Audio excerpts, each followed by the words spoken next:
guys, welcome back to the latest episode of the War Room podcast presented by the Sideline Journal. I'm your host, Mason Wrather, and with me is my co-host, Liam Carr. Hey, the biggest episode we've had yet. We've had one guy on, we've had two guys on, and now we got three. We got what I'm hearing is called the Bush Gang from SWOSU, Mason. Yeah, absolutely. We got three rousing personalities here. Going from right to left here, we've got Knox Dyson, quarterback from Owasso, went to LSU out of high school, transferred to SWOSU, and now he's here in Weatherford, Oklahoma, and we're excited to have him on. Nice. Next up, we've got Noah Cowan. He plays center for SWOSU. He's from Pryor, Oklahoma. He's going into his redshirt freshman season, and we're excited to have him with us. Sir. Sweet. And rounding it out, we've got Braxton Etheridge from Claremore, Oklahoma. Coach's kid, signed with SWOSU out of high school. He's a redshirt freshman as well. And the funny thing about these guys is they're all roommates. They've got a nickname called the Bush Gang for maybe semi-obvious reasons or not, but they're rousing personalities for SWOSU, and we're excited to have them on the podcast. That year. Yeah. Should be awesome. This is the War Room presented by the Sideline Journal, where the film doesn't lie. Let's get to work. So starting off first, Knox, could you tell us a little bit about how you got successful in high school, what those summers looked like, especially what did that senior summer look like when you're going into your senior season? How did you prep? And then after it, what was that like with the recruiting, and when did that start? That was a lot right there, but just tell us how all of that hard work went into that good summer. Actually, me and Braxton over here, we worked out a lot together, so that's something that stayed consistent for me for about 5 years, 6 years or so. Going into my senior year, I really didn't change too much up. There's a lot more just focusing on my body a lot more, trying to prepare myself for longer seasons, stuff like that. So then recruiting, I had lots of D2 offers coming out of high school, had McNeese, ended up committing to Missouri Western, then got a PWO late, like at the beginning of January, to LSU and ran with it and went there for 6 months, and now I'm here. Yeah, and isn't that kind of crazy? A guy you're working out with, senior year of football is now your roommate, teammate at not your first college, but your second college, in your journey in college football. Tell us a little bit about that, because that's what I love about football is it brings people away, but then back together, No, it's definitely really funny. Me and Braxton, we were, we were friends, but we weren't like the greatest of friends. I hate the guy. But no, so I think a way to put this. Be a little smarter than we look sometimes. Come on, now. All right, yeah, a little bit smarter than I look. All right, no, it's definitely really cool though to get to be around people that I know. Especially we have another quarterback in the room, Russell, that I actually went to high school with. But no, it's cool, especially whenever I know he's there. I didn't reach out to him beforehand. I guess I don't really know why. I just didn't really have too much to say at the time. He calls me. He's like, "Hey, I just saw you got added to the group meet, dude. But I could tell me you're coming or whatever." And then from then on out, we've hung out probably every day. We've been in. We live together now, but first 6 months we were. We kind of still live together basically. But Is that when he pulled up bald? yeah, no, he's not. Yeah. He still doesn't really have hair, but Yeah, I forgot about that. very bald. Hey, so earlier you were talking about how during the summer you really focused on your body. This question can go out to anybody, and all of you could answer if you want, but what part of that would you focus on? And is it like the nutrition? Is it the recovery? Is it the workout? Or did you even mentally try to prepare more with more film study? A lot of it was, yes, a lot more film study than I'd done in the past, but a lot of it's just maintaining just shoulder health and arm health, stuff like that, because I've had a lot of problems in the past where overthrowings happen, a lot of pain just in the arm, so I wanted to I won't say I took it down a whole bunch in throwing, but I didn't throw as much as I had years before, and did a lot more, I was really into pliability work is what really got me going a lot, so. Well, Noah Brax, you'll get to watch it firsthand. Do you think that pliability's working for him, or do you think he's got some work to do? This guy complains all the time. Yeah, he My shoulder. yeah, these past couple of days have been rough. Just getting back into shape. And he gets up, he like takes like 10 seconds maybe, he just like screams Always has a massage out of the car. Yeah, massage comes right there. Well, yeah, so hey, talk about that a little bit. Can I talk about how football is not just, you know, when everyone thinks it is from August, November in college, it's year-round 365. Like, I don't know, maybe I don't know anything, but I'm pretty sure y'all were up at about 5 a.m. bright and early every morning during the spring working out together. Tell us a little bit about that. Oh, spring?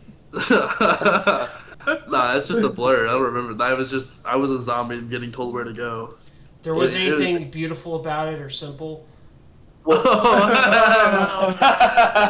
was one room. It was very simple. It was very beautiful.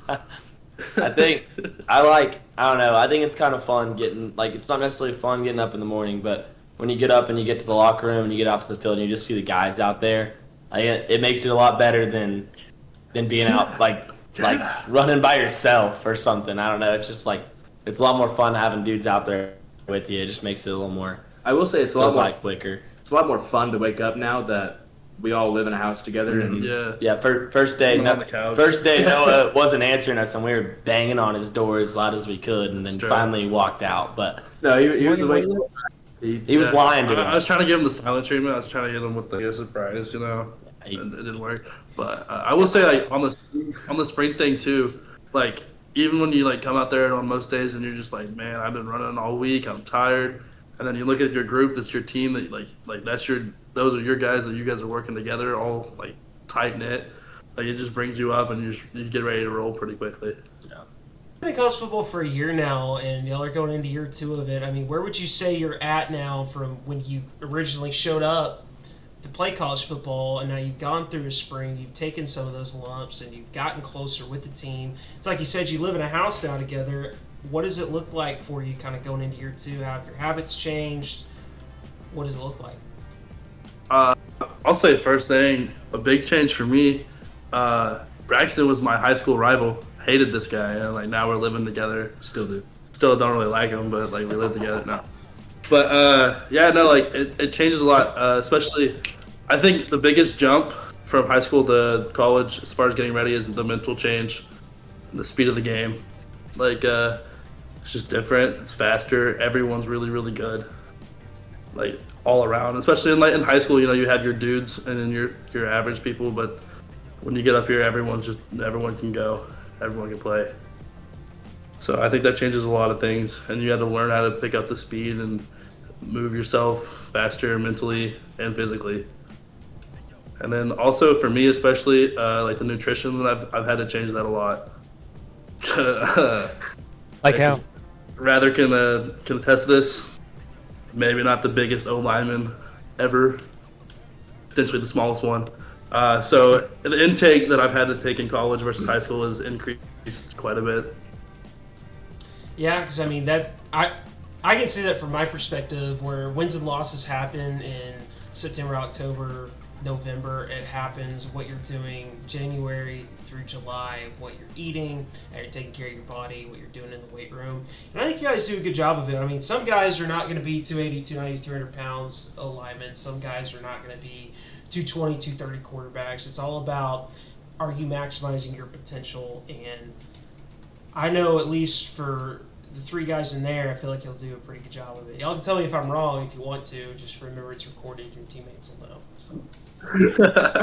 No, we do a great job. Yeah, We're always on top of it.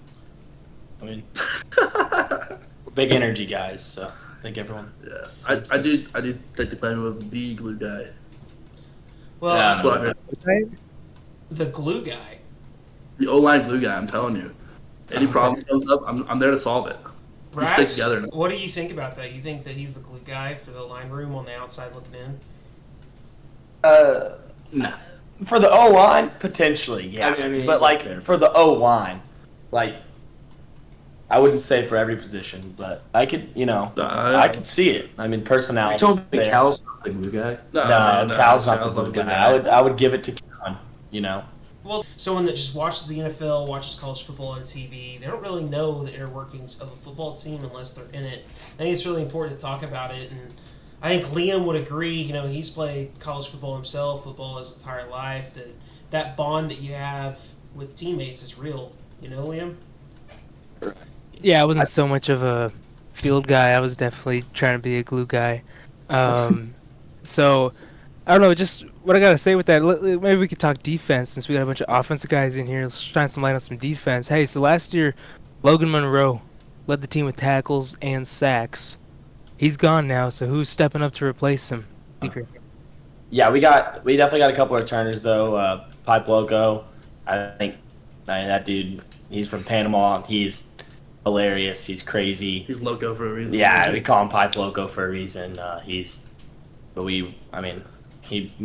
there making us work in the weight room. He's, a big thing for us is get as many like touches as you can, like high fives, whatever. And he's always, hyping everyone up. Along with Zach Roberts, our returning safety, and you look at him and a bit undersized, but that dude gets the job done. He's, he's there every time. Like he doesn't bust, he doesn't mess up. He's always there. So you got Big Cam holding the D line down. Yeah, that'll help them. He's a different player, dude. So a lot of returning talent is what y'all are saying. Yeah, a ton. I think as good as Logan was last year and as good as a player he is, I think that we're ready to play now that he's graduated and moved on. I think we'll miss him, but I think he was able to, I think what he did. He helped a lot of the younger guys, to where they are ready to step up now for sure. Yeah. Well, Knox kind of coming from LSU and stepping into the spring, getting to go against this defense. How was it? Fast. They're fast, long, and just can play. Just a bunch of dudes. Just saying, how was the competition? Did it make you feel like you improved as a player? Do you feel like your development kind of accelerated? Talk to us a little bit about that. So obviously, come from LSU. The game speed it's a change from SEC, but it's not as big of a change as that the average person would imagine. Stuff like that. It's players at every level, and we have a lot of really good guys here. So it's definitely helping me see things very quickly, and having to learn a lot about different. That we bring a lot of looks to defensively. So learning to adjust to all these different things has been really big, and I think it's helping me a lot for what we'll see during the season. Isn't that the hard thing about what we get to play in? Is for our viewers that don't know, the conference that we're in, it's 11 straight, no bye weeks, nothing, conference games, and so when these guys are out there practicing, they've got to get ready for a grind of an 11-week straight season. Yeah, it's 11 long weeks too. It's full of work. It's not like the GAC's an easy conference either. You got week in, week out. It's competitive. It's competition. There's 28 teams in Division II that make the playoffs, and there's too many conferences for every conference to get 2 teams in, and it seems like the GAC always gets 2 teams in. So we got Harding won the national championship 2 years ago. There's teams all throughout the conference that have really been a stable of college football for Division II over the past few years now, and so I think that the GAC's really making a name for itself. So, y'all kind of touched on it a little bit, saying it there from Knox, kind of talking about the speed from LSU to Division II and, the strength of Division II football and the talent there. Y'all talk about a little bit just kind of your experience being in college football. If someone's going to know it like a player, what do you think the separation is between the big dogs that you see on TV in Division II? Because I know from my experience, it's not that far. I would say probably your biggest difference is going to be like for my position especially, is just going to be your size. You're going to see guys up. The guys you see on TV, those guys are averaging 6'6", 315. But the guys we have here are 6'4", 6'5", 305. So you really break it down, it's not crazy different. Very, very close. So would you say maybe a Brian Scalabrine quote would fit in here? Yes. Yeah. Very, I would very. go for that down. Yes. That would be perfect. Hey, I like what Knox said earlier about talent. There's talent at every level, and I really believe that. You know, I came from an NAIA school, and we had the Patriots scout and a Chiefs scout in our locker room just a couple times with some of the guys. And so you said there's talent at every level. You know, I think last time I checked from the Great American Conference, there's a guy drafted out of, I want to say, Ouachita Baptist, sixth round to the Jaguars. I think that was 3 or 4 years ago. And then just to conference over with, Pitt State and UCO, there's guys getting drafted out of that. So I want to ask this though: do you think NIL is helping with parity, or do the top teams stay on top with the divisions going around? Does NIL help or does that hurt? You got something. Like, if we're saying like keeping like the teams that have been good historically good, I think it is for now. I imagine in my head, I think that they'll put some sort of like limit on how much you can pay. Like total, it'll be like some sort of salary cap deal, and that's whenever it'll start to end off. But like you get like a Ohio State who's been good forever, and then they come win the national championship this year with like how much did they had like 40 some mil. yeah, it was like the highest paid total roster in college football, and so I mean that's what you get, and it's awesome for the players that get a benefit from it and stuff like that. And but it definitely does. It's gonna, I think, in my opinion, for a while until there's some sort of change, it'll keep the top teams on top. Which I mean, however you want to look at that, cool. But like, But I mean, I think Saban said it best though. Like, even if you're paying the players, you still got to pay the right guys. yeah. So I mean, So the recruiting's still the same in my opinion, but exactly. Yeah. I just think though, like for me, I think like you won't necessarily see another dynasty like Bama. They're like the same teams will still be on top, but I don't think that. I think there'll be a different team like almost every year. Like I don't think it's going to be that same team every year. Going and winning the national championship, or like where that stretch where we had Clemson and Bama, and then like obviously you see Texas Tech now. Like they haven't been good, and they haven't been really good since. How much do they spend? Michael Crabtree. They got like 50 something. It's like new because the guy with the oil tycoon or whatever. Yeah. And so they're signing. I don't know. It's ridiculous. And I mean, that's the big thing everyone sees. I mean, y'all are going to know it on a more intimate level. I mean, how would you say that it's now affecting just high school recruiting in general, even at your level? honestly, I think the biggest change from the high school is that they get the bill passed where you can keep your eligibility going to JUCO. Because if that actually goes through and it's a real thing, then like I don't think you'll ever see four-year colleges going to high schools anymore, because you can get a kid that's been playing college football for 2 years versus one out of high school. It's pretty big. I think that's going to change recruiting more than NIL will. I agree. Yeah. I think so. But to your question, I mean, what 18-year-old kid's going to turn down an extra $1 million for a different school? So I think if you've got the money to be paying kids, it's going to change the game. It's kind of like Sacramento State. Have you guys seen that where they have like an insane fund for an FCS school? Their basketball team too. Yeah. Yeah. What is it? 4 or 5 star guy that They have a quarterback 5-star dude that's like he's in the Sacramento State's top 4. Yeah, and with, so I mean 3 powerhouses. And so it's like one of those things that like gets really interesting with like schools that can put together funds like that. But I mean, I think it makes it very interesting. But I was just gonna say, do you think that there should be like a committee overseeing it? Yeah, I think it's just so new that it's unregulated right now. Yeah. But I think it'll slowly they'll fix it. I mean, I think that's where it's going. You're gonna have I think the best, most logical solution has been one that Chip Kelly has said and other coaches in college football have said, to where the Big Ten and the SEC become the 2 dominant conferences, where the top 40 teams are split between those 2 conferences.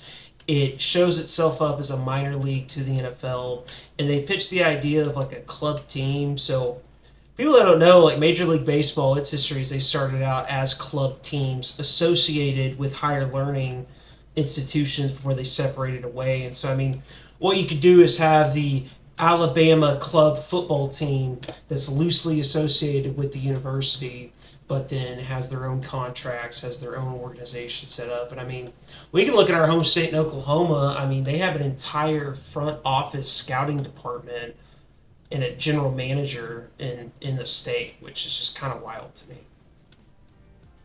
So, but I know from the coach's perspective, NIL, the effect it's had on Division II football is the Division I rosters are all capped at 105. So you've had a record level of entrance into the transfer portal. I think this past cycle there's close to 5,000, and I'm curious, you know, from what it looks like to the players, how does it feel to almost feel like the job market for new guys, high school guys, just at your level is kind of flushed with all these new entrants? I don't know what I think is different with the transfer portal and how big it's gotten is, you know, I've only been here for 1 year, but it feels like I'm an older guy. You know, it's harder to get recruited out of high school, obviously, now with the portal, like you said earlier. So I think, I don't know, it's definitely playing a big factor in just all of college football in general right now. Yeah, I mean, expand on that. Tell us a little bit about kind of your high school recruiting journey and, you know, kind of maybe how you saw it affect the teammate or just what your process kind of looked like. Well, for me, I started out I graduated from Claremore, where I started at Verdigris, and then, you know, it just kind of went south there. They wanted to move me to safety my sophomore year, so I left and went to Claremore, which, like you said, that was my uncle was the head coach there, so I decided to go there, and we sucked my sophomore year. Won like 2 games, threw more picks than so it was rough. And then junior year we just kept progressing, and then we get to senior year, and, you know, we had a really good year. And then, you know, as far as recruiting goes, my first offer was Hendrix, which is a D3 school in Arkansas, and it was mostly NAIA D3. And then, you know, Coach Rice, you know, started talking to me, and so this was my only Division II offer. And so I didn't really hesitate whenever I came up here on the visit. Really liked it, and committed, I think, that night after the visit. And since then, it's been a blast. I've had a great time here. And as it goes for, you know, my teammates, I think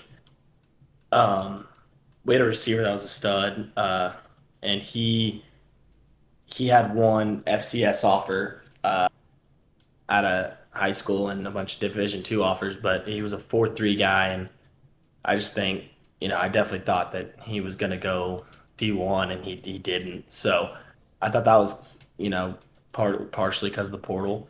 I thought he got his name out there well, as well as one of our linemen. So, you know, I thought there was D1 talent on our team, and, you know, no one went D1.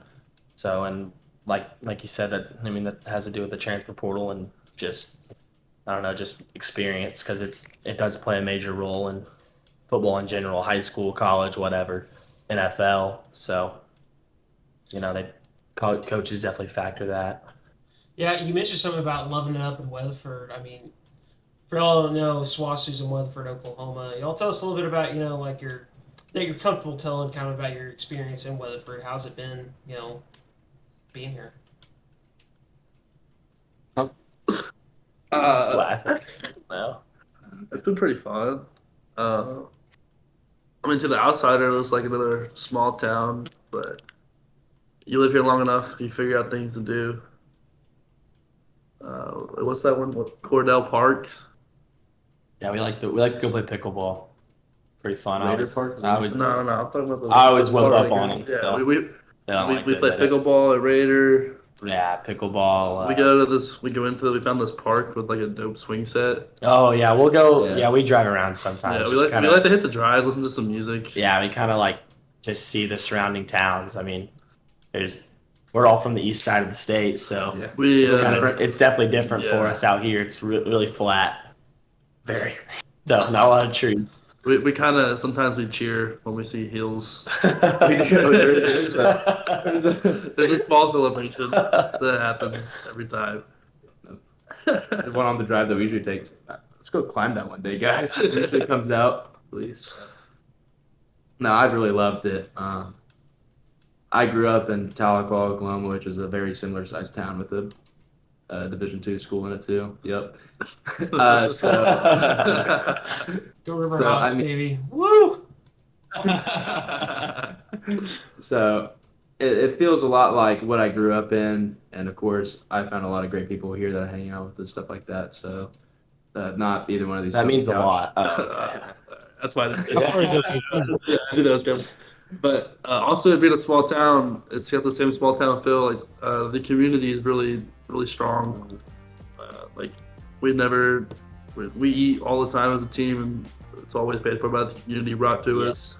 So they take a lot of good care of us. There's some history here too. James P. Stafford, baby. James P. astronaut. Stafford, the astronaut. That's not his name, bro. What is it? It's Thomas, bro. Thomas, please. Yeah, hey, It's- so for our viewers, get this. This is the most random thing you could ever imagine. In Weatherford, Oklahoma, one of the first astronauts, generals from the military and NASA, that Weatherford, Oklahoma, General Thomas P. Stafford. Let's put some respect on the GOAT Rex Ryan's name too, if we're gonna talk about Weatherford and SWOSU. Yep. Yeah, it's true, brothers. It's true. He gave us a shout out on his show. He did give us a shout after out. week anytime. 11. Yeah, after we. Drop a 50 bomb and get a shout out from Rex Ryan. That's what they say. It's the word on the street. I don't know who they is, but that's what they say. He's Like- aura farming on purpose. He pretended he didn't know what 6'7" was. He knew. I'll just have to get the Indonesian kid meme, start boat aura farming real quick. Okay, come on, y'all have got to be on that side of TikTok. That's literally everywhere. Hey, I got a question for maybe Noah. Noah first, and then the other guys can chime in. Hey, what is a tougher position to play? Left tackle or cornerback 1? Okay. I'm gonna have to say. I mean, they're both very tough, especially if you have a right-handed Q. I mean, that's his blind side. It's a big time, but I mean, at cornerback also you got to run step for step with a guy, and you have no idea where he's going. And then Because I've heard that the two people like to say that the two toughest positions are cornerback and lineman. I would say, and of line, I would say left tackle. You get left on an island, generally, more often than any other position, and those two are definitely top two. By like there's not a very close third. Very, very close third. You two shut up. These quarterbacks are a little biased over here, but you guys can have third place, but it's not very close. Okay. But those two are very arguably to be switched back and forth. As a biased lineman, I'm going to take the left tackle. What do the quarterbacks think? Quarterback? I think it might be like a week to week thing. Also, like I guess if you're talking NFL, I mean it depends. You like say you're going up against this receiver like CeeDee Lamb or someone, or Yeah, you but know. we have like Joey Bosa staring. yeah, I think- it's just, I think something safe to say would be an AFC North left tackle or an AFC North cornerback 1. okay. So Cowan doesn't even know who plays in that. well, that's a tough one. Can you tell me who plays in there, Cowan? It's like, are you blocking Myles Garrett, TJ Watt, or are you having to cover DK Metcalf, Jamar Chase, T. Higgins? Like, those are crazy matchups. I would take a left tackle as a harder thing for Yeah. Okay. I'm not Myles Garrett, dude. Oh. because I mean like you can get beat as a tackle and there's really nothing else you can do about it. You get beat as a corner. I mean you have safety help and stuff like that. That's sometimes, true, like, but also if you get beat as a tackle, I agree with you. But I am saying like if you get beat as a tackle, like the quarterback can still like Lamar Jackson can make that D and miss. Like Right. you can still make a play on that, or like you could have running back help. or you could get a concussion. I mean that's true, but I'm just saying. Yeah, you go Lawrence Taylor there. I would say the only thing the corner has over the left tackle is the left tackle does know what's happening, Like he knows he's got to pass at this guy, and then like I said, the quarterback's got to run step for step with a very fast, agile guy, and he has no idea where he's going or what he's doing. That's fair. As a D-back, this is my thoughts on it. And maybe the SWOSU D-backs maybe they'll agree with me. All right, so like offensive linemen, you can have great games and like your stats are counted every single snap. Like, did you have a quarterback pressure? Did you let up a quarterback pressure or a quarterback hit? Right? They count that. But like defensive back, Lamar Jackson can look at the first option, the guy you're guarding, and he can look away because you're guarding him so well, and that doesn't get counted, right? I think there should be a stat out there that shows like denied first looks for defensive backs, and there are none. So the defensive backs, like both of the guys, they could not get worshipped an entire game. They have one mistake, everybody hates them, right? Defensive backs, I think, get it a little bit more. So I'm gonna go with defensive back. Yeah. Well, like what about like coverage sacks too? Like they don't count that as that's the defense getting that. That's the DB getting that sack. But they give it to the D line instead of the, he's back there for 6 seconds and the defense is just strapping up and then they get a sack. That's not a stat either. So yeah, that does make a lot of sense. Hey, we can see your faces again. No, that's awesome. Hey! Too much face. Oh, look at that. No, You're good. I'm going to chime in here a little bit as someone that's now going into 6 years of coaching college football. I've coached every position on offense except quarterback. And now being with the offensive line for a year now, I think athletically speaking, left tackle is the hardest one to play.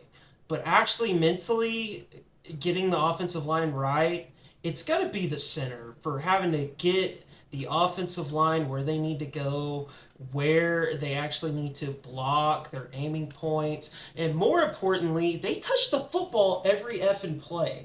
What if they just snap that crap behind the quarterback?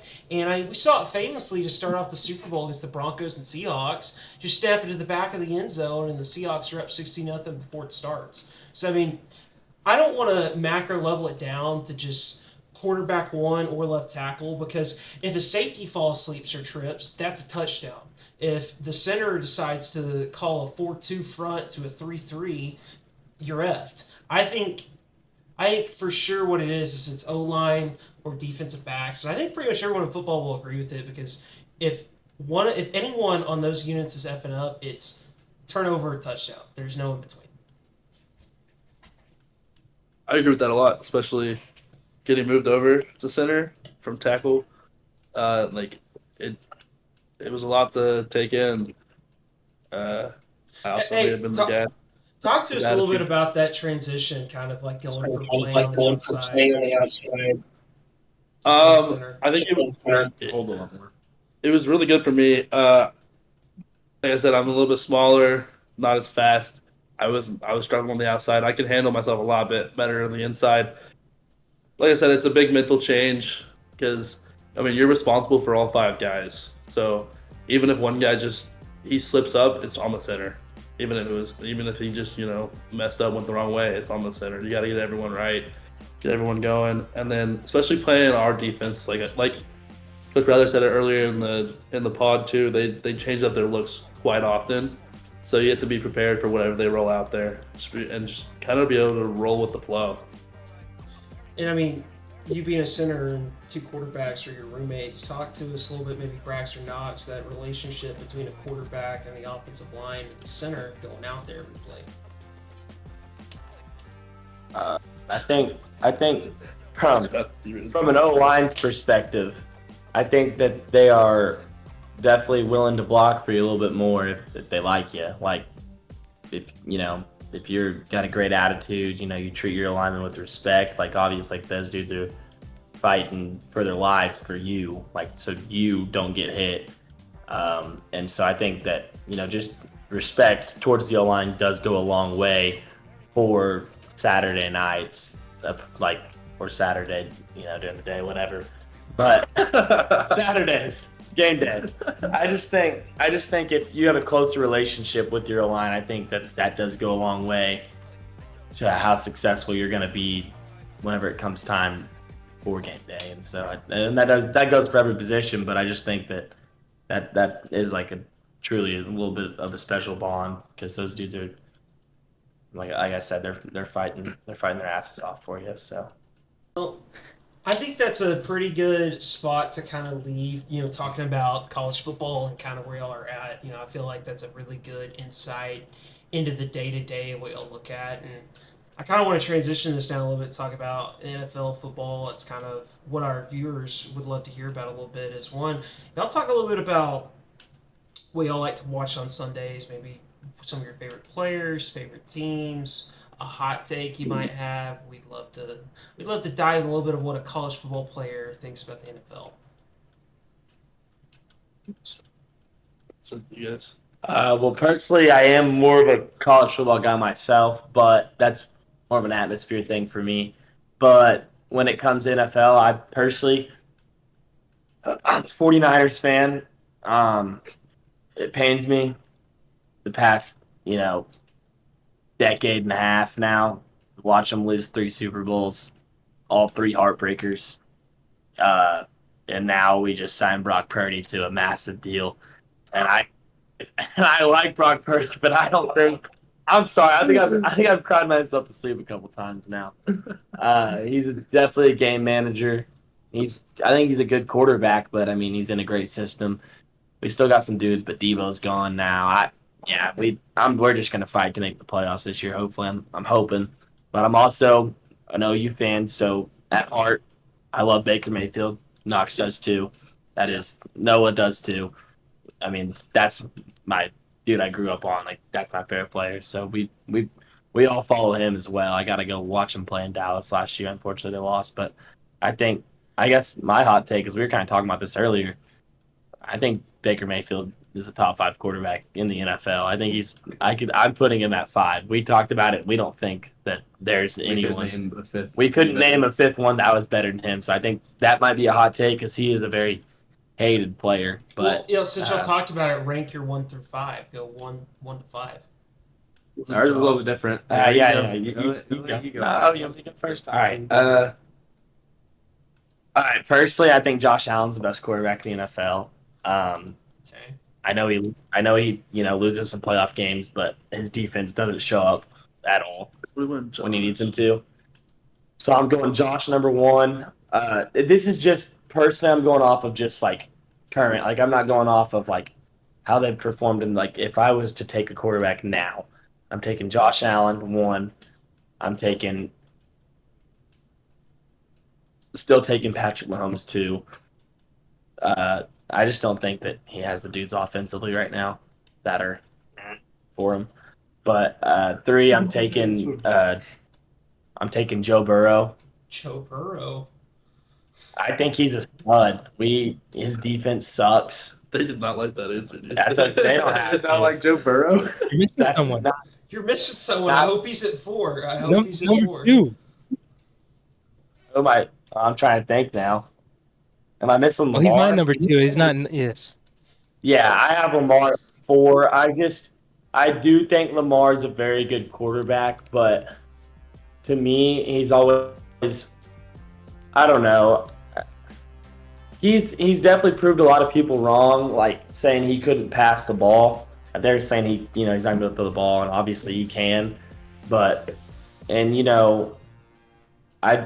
my 4 personally, and then I was struggling to put Baker Mayfield in front of Justin Herbert because Justin Herbert, if you go and watch that dude's film, like if you go sit down and you actually watch that guy's film, he does so much right, and there's guys on his team that just, they mess up a lot.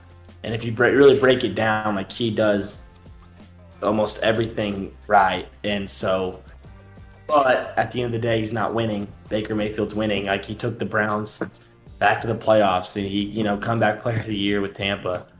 I mean, he's exciting, fun to watch, and it might be a little bit of biasy, but I don't really care. So that's my top. That rounds out my top 5. So hey, viewers, the Bush Gang, they have Baker Mayfield as a top 5 quarterback. Y'all sound off below if you agree or disagree with that, because that is a hot take. Liam, the WARROOM analyst, how do you respond to that? Well, just looking at passing yards, I mean, Baker finished 3rd last year.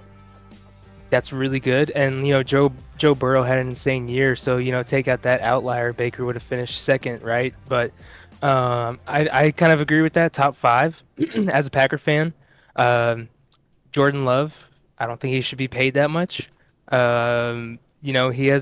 proved that he's really good for like 8 games. So that has me a little upset. But Baker being top 5, I love it.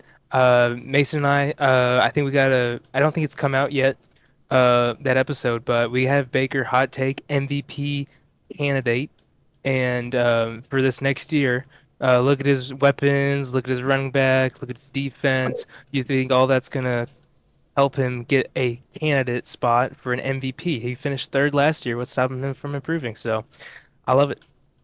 Yeah, viewers, July 9th is when that pod will be up, and you can kind of find that discussion there. But I mean, I think it's hilarious that actual college football players see the same things that we do about Baker Mayfield. Is that football players, football coaches, football analysts, they all see the thing that fans refuse to see, is that Baker Mayfield has proven everywhere that he's been, when he's allowed to, that he can lead a team to victory, that he can command the huddle, that he can operate within the structure of an offense, and he can uplift it. I mean, maybe Knox can speak to it, of what the demands are as a quarterback. The fact that he went on a plane and under 48 hours had to start a NFL game and found a way to win that game is just insane.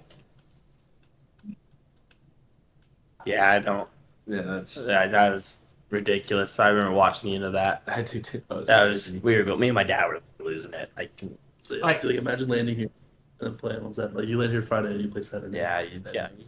How much the playbook does he even know? Like, I don't know. It's hard to even comprehend.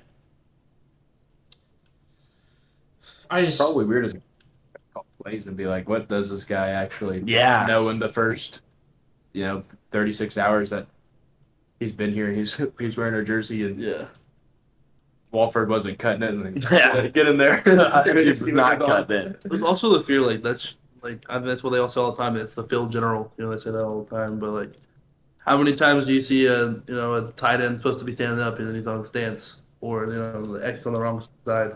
They got to get him all situated back up, and the guy that's only been there for 48 hours. How do you trust him? I mean, there's a lot that goes into it that people you just don't think about until you kind of break it down. I think it's a really excellent point. I just think that that's something that people don't go into when they watch football, or just start tweeting about it after watching a game, is really like on a macro level what's going on between the sidelines. And I mean, that's something that if you haven't ever played football or played it at a higher level or been around a successful environment, you're just not going to really know.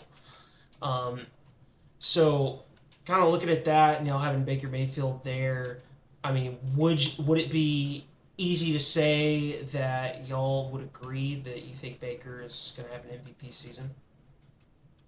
I thought he was going to have one last year. I think it's definitely MVP caliber. I think they drafted well too. If Chris can get healthy, then for sure. So I think that's important. I like the receivers they took, and then they finally got some corners too. I'm a Buccaneers guy, so they're in a good division too. Like for them. No, for them. Oh, you're saying Saints ain't doing much. Panthers are on the rise, and Falcons, who knows?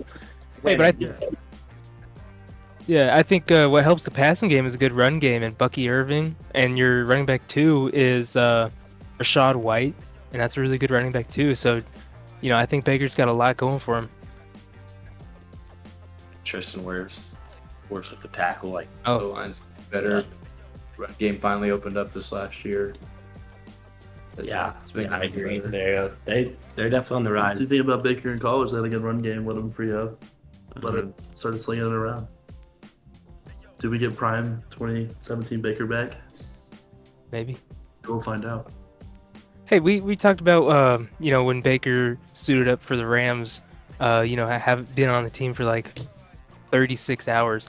What did he know? And so I was just curious. This is a pre-written question I had for Noah, but I was curious to know about, from what we don't see as the fans, what do linemen look at when we're going up when we break from the play, or if you guys run a no huddle. When we're at the line, what do we look at the defense for? What are we looking at trying to tell? Are we trying to see the blitz? Are we trying to see who's the Mike, who's the Will? How far do we look up the field too? Are we looking all the way back at the safeties, seeing what they're doing, seeing if they tell us something? So it starts for me, especially in the guard to guard box. So I don't have to look out at the tackles. I'm sitting here. If there's a guy over me, then I know it's most likely going to be a 3 front. If there's 2 guys over my guards, then I'm looking at a 4 front. That's where I start. So then I can start telling my guys, all right, we're in odd even here. And then I'm looking at the backers, which way I'm going. Sometimes they're got like a 4-1, 4-2. So then I'm gonna ID a backer for our guys. Like here's where our first combo block's going, and then -1 from that's going to be where our second one's going. And then as we get closer to the goal line, especially like red zone areas, that's when we start paying attention to safeties and stuff like that. The biggest thing we're going to look extra fits in the run game is what you mean when you say safeties. Yeah, when we're looking at the safeties there, like the biggest tell too, because like for blitzes and stuff, it's going to be your leverage. Like if you have a 5 technique, a 3 technique, and a stacked backer behind your 3, someone's slanting. You're not gonna have 2 guys playing a B gap. So you gotta just kind of use your knowledge of the game and where they're at to try to recognize blitzes before they happen, blitzes and stunts, things like that. And see, I'm going to tell you that as your coach. I love that answer you just gave. And for our viewers too, if you really want to start watching football and understanding it at a deeper level, when you're watching on Sundays and you're watching on the TV copy, zoom in on the front 7. Mostly it's going to be a 4-2 front or a 3-4 front or a 3-3 front in the NFL because they'll sub in nickel defenders against 11 personnel.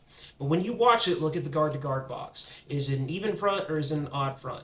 And you can normally tell based off the alignment of the interior defensive linemen. So, people that you're going to see in the NFL, Sexy Dexy, Chris Jones, etc. Looking at those guys, where they're lined up, you're going to be able to tell, okay, this is where the front's going, this is the O-line making their calls, and you're going to start to be able to see how run schemes marry with personnels. You're going to see how coverages are married with fronts, and that is the bread and butter of football, is what happens in the front 7 and from the guard-to-guard box. Love that answer, Noah.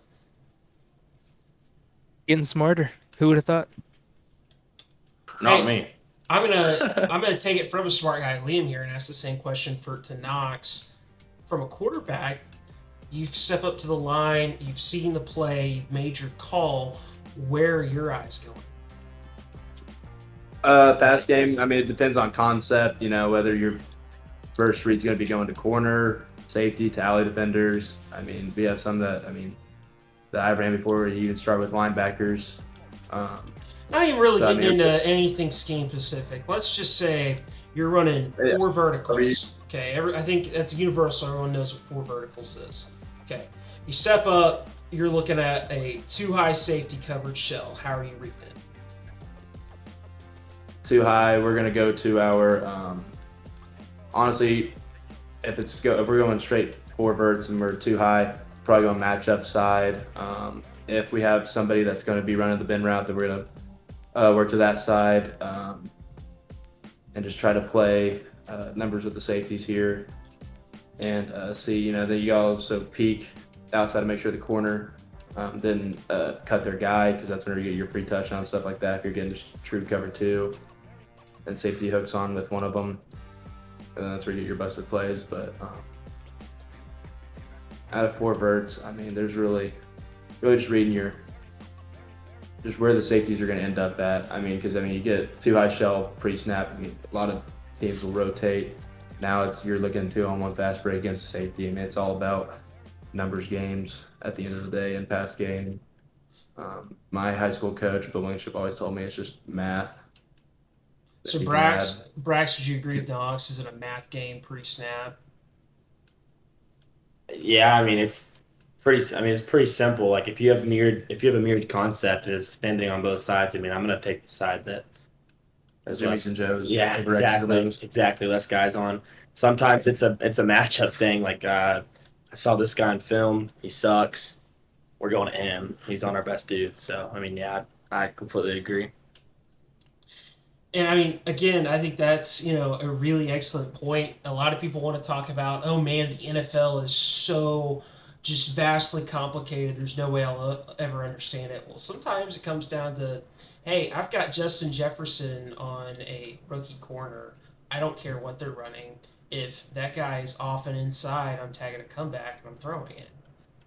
Like, I think for me, playing quarterback, as you said, it's pre-snap. You look at, okay, you've got your concept, you've ID'd the possible coverage, you think maybe this is what the safeties are going to do. I'm going to now match up with my read and the best player and best matchup that I can find. So I'm loving the ball knowledge being dropped here by you guys. It's making me a little more excited about our upcoming football season, that maybe, just maybe, some of the coaching is taking effect. No, you Yeah, don't think rather so? than I take all the credit. He's lying, Bill. Oh, I can't take any of the credit. I'm not a quarterbacks coach, so that's all Knox and Brax. That was some great ball knowledge, and we got viewers from all the way from Portland, Oregon. We know that's as far west as we go and east. I don't know, we might have some in Spain, but yeah, that was some elite ball knowledge there, boys. Appreciate it. Hopefully somebody gained some. I guess there y'all have it. This is an inside look of kind of what college football players look like. We kind of talked about their individual journeys, the state of college football at the Division II level, NIL, kind of what SWOSU football is looking like, a brief look without getting too in depth. We talked a little bit about how they view the NFL, and kind of in there we got in a little bit of the scheme. So really excited to have these guys on, and we're going to let them kind of take us out here. I just want to thank you guys for letting us come on, and shout out to Mr. Adam Carr. Yeah, I'll say, thank you for letting us get out here. Shout out 3105 at the Lodge. Always a great time. Yeah. Thank you, guys. It was Our address. It was good being on the show. It was good to meet Liam. It sounds like he knows quite a bit, about football as well, and so definitely be keeping up the podcast. And I want to shout out Sydney Sweeney and John Mateer for Heisman. Okay, all right. If you're dropping things like that, that's crazy. All right, boys, well, there y'all have it. Sydney Sweeney, if you didn't know, Braxton Etheridge from Weatherford, Oklahoma, would love to meet you. And viewers for the WARROOM podcast, there y'all have it. We are very excited that these guys were on, and we'll catch you in the next one. Anyways, peace out. We hope you enjoyed the latest episode of the WARROOM podcast presented by the Sideline Journal. Our goal is to bring you an inside look into what life in football looks like, the different journeys that can meet, and we hope you enjoyed this one. Anyways, we'll catch you in next week's episode when we bring on some more franchise watchdogs. Peace out.